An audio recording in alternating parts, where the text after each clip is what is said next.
Welcome to our channel. Today we how to withdraw responses from SurveyMonkey into Zapier workflows. Quick tutorial step by step clearly.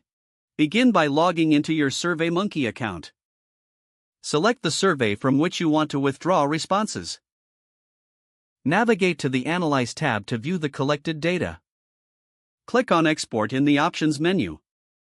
Choose the desired format for your export, such as CSV or Excel. Download the file to your local device. Next, log into your Zapier account. Click on Make a Zap to start a new workflow. For the trigger app, search for and select SurveyMonkey. Connect your SurveyMonkey account to Zapier. Authorize Zapier to access your SurveyMonkey data. Select the specific survey you just downloaded responses from. Choose the trigger event, such as New Response. Test the trigger to ensure a successful connection. Next, select the action app where you want the responses to be sent. Search for and select the appropriate app, like Google Sheets or Slack. Connect that app to your Zapier account. Configure the action settings to specify how you want the data to be processed. Map the SurveyMonkey fields to the corresponding fields in your action app. Test the action to confirm that the data transfers correctly. Once the tests are successful, click on Turn on Zap to activate your workflow.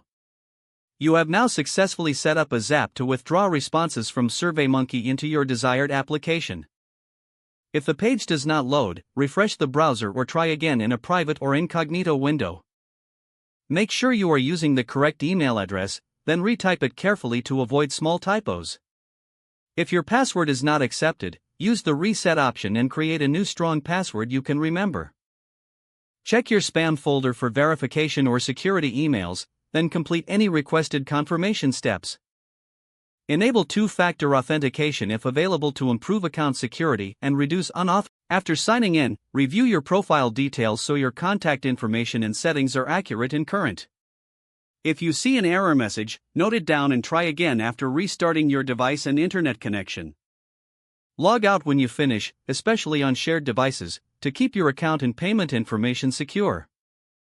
Don't forget to like this video and subscribe to our channel for more step-by-step tech guides.